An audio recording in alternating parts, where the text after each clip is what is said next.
நான் சன் வீட்டுக்கு வந்திருக்கேன்.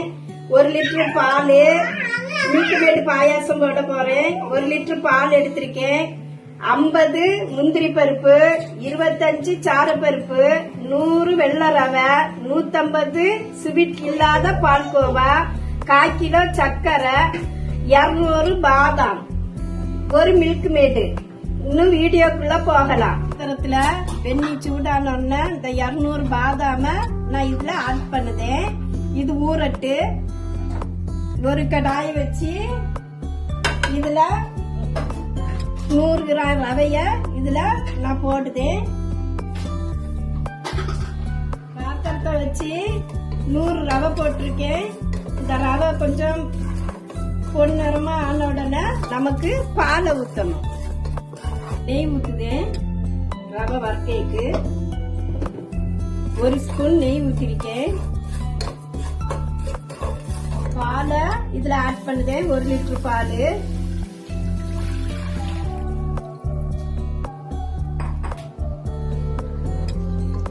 வெந்நீல பாதாம ஊற வச்சிருக்கேன். அது ஊறிட்டு இப்போ இந்த தோடையெல்லாம் எடுத்துட்டு நம்ம மிக்சியில அரைக்கணும். பாதாம ஊற வச்சத நான் மிக்சியில இப்போ போட்டு அரைக்குதேன். அரைச்சு எடுத்து வச்சிருக்கேன். முந்திரி பருப்பு பாதாமையும் மிக்சியில அரைச்சு இதுல ஆட் பண்ணிருக்கேன். 50 கோவா எடுத்து வச்சிருக்கேன். அதை இதுல ஆட் பண்ணுவேன்.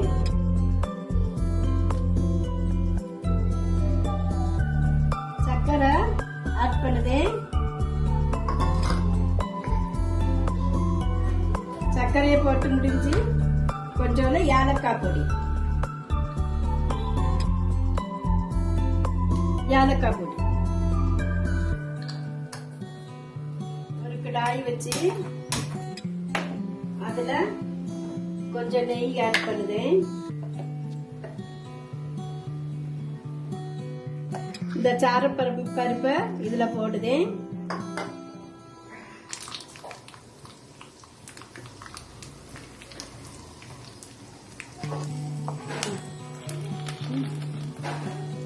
இது பொரிஞ்சு இது வறுத்ததும் இத இந்த மில்க் மேட் பாயாசத்துல நான் ஆட் பண்ணுவேன்.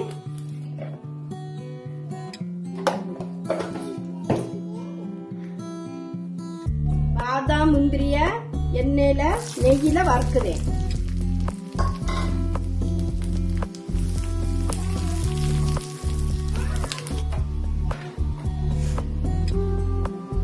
பாதாம் முந்திரிய இதுல ஆட் பண்ணுதேன். நெய்யோடு சேர்த்து அப்படியே ஊற்றணும்.